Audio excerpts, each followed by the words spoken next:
Guys, after subscribing to this channel, please make sure that you also press the bell icon so that no notification, no new video of mine, any educational video is missed by anybody. Okay. And then we come to the question number 3. Okay, the question number 3 was a very,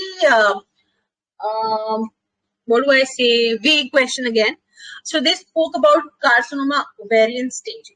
Okay, now can anyone tell me what is C ovary staging? Stage 1, C, 2. Can anyone quickly tell me what is carcinoma ovarian stage 1C2? Let me hear it out. So I am going to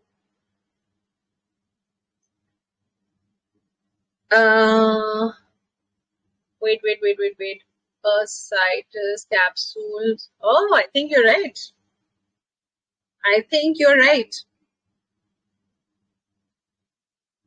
One is surgical spill, one is on the capsule, and one is the ascites. So SCA. It's like SCA, okay?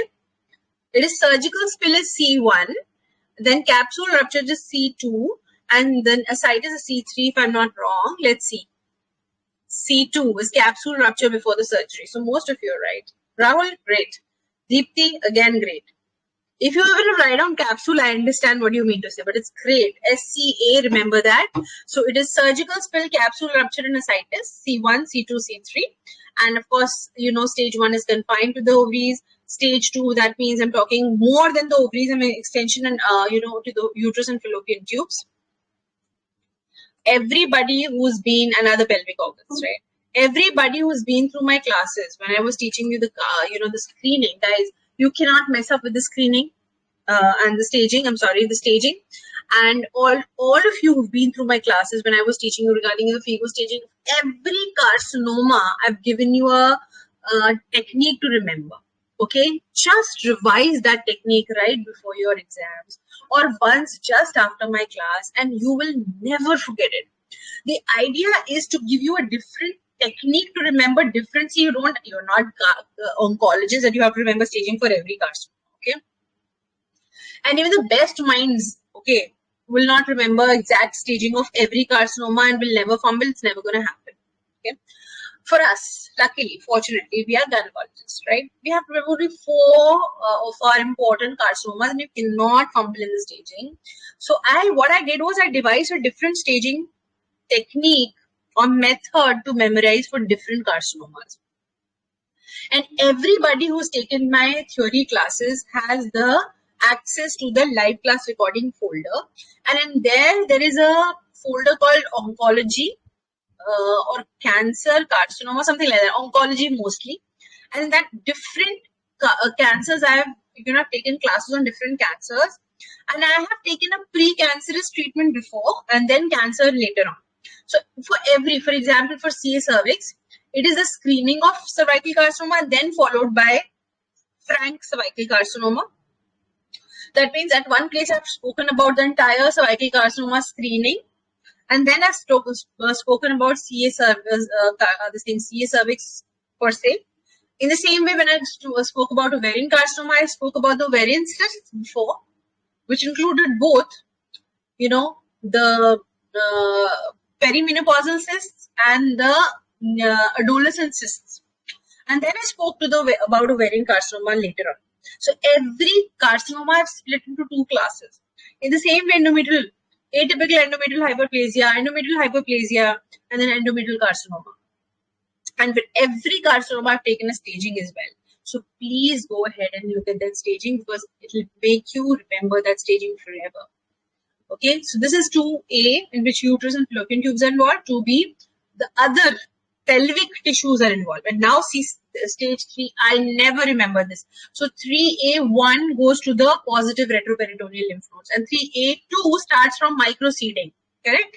Microscopic extrapelvic deposits. 3B, they are macroscopic, but they're less than 2 centimeters. 3C, again macroscopic, but more than 2 centimeters.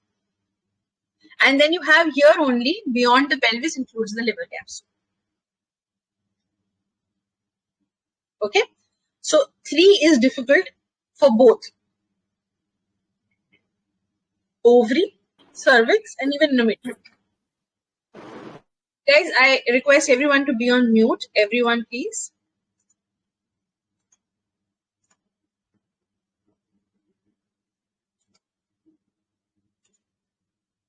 Okay. And then stage 4 for everybody is pleural effusion here with positive peritoneal, positive cytology, and stage 4 is distant meds. Okay. Now you have extra abdominal organs like inguinal lymph nodes, liver, spleen, lungs, bones. Just imagine. So we're talking about an ovarian carcinoma, right? And if it even goes to the inguinal lymph nodes, it's stage 4B, guys. Stage 4B. Inguinal lymph nodes are right there where you have the ovaries. But if you go there, you have a stage 4B. So now let's just see the management. Now we're talking about the management of mucinous cystadenocarcinoma. I want to stress on this word. You know why? Because now I'm talking about malignancy. So with stage 1, I've given you stage-wise management. If it's stage 1, maybe you can go for a unilateral oophorectomy if you want to go for a fertility preservation. Otherwise, please, it's a carcinoma. You need to take it out. The actual standard procedure is a bilateral salping oophorectomy along with hysterectomy. But if you want a fertility preservation, you can still go for unilateral oophorectomy. Later on, of course, you have to remove that completely. And then lymphadenectomy is optional over here. Chemotherapy, it's considered for stage 1C mostly. And you just go for a surveillance of stage 1B, 1A, mostly with periodic CA-125 with imaging, correct? With stage 2, you have to go for THBSO. Okay, you have to go for THBSO for not only that, mastectomy and peritoneal biopsies. Okay. Lymphadenectomy, strongly recommended. Okay. Chemotherapy is required in all the stage 2 cases. You can't skip it. Radiotherapy may be considered. Okay. Then you have stage 3 extrapelvic peritoneal mets or positive retroperitoneal lymph nodes. What you do in them is that you have a debulking surgery over here. Isn't it? Can you see that? Complete cytoreduction. Can you see this? Again, beautifully made answer. Chemotherapy, platinum based. Wait a second, guys. You can do this. Right? Now it's okay.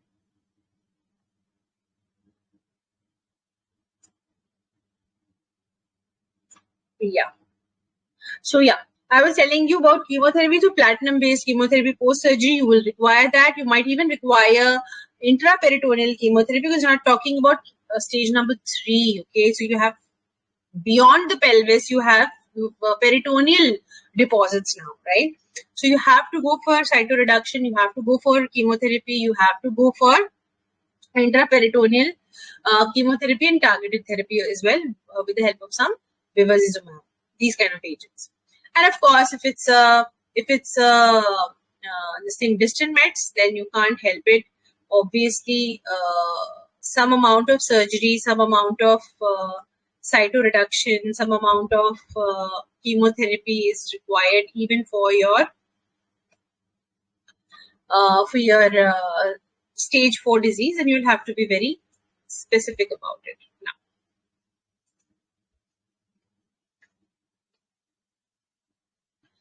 Now, these are some extra things that I added: chemotherapy, targeted therapies, post-op adjuvant chemotherapy. Okay, what you're doing is basically this is just an added information. That's it. How do you give the post-op adjuvant chemotherapy or therapies, right? So, and how do you mostly follow up? So here's a follow up. What you do is 0 to 3 months. You're doing it for immediate recurrence. Then 3 to 6 months for the first 2 years. Okay, you first calling a patient every 3 monthly. Okay, and why are you doing that? Because you want to see if there is any immediate recurrence. And then you're calling every 3 to 6 monthly for 2 years. And you're seeing for any.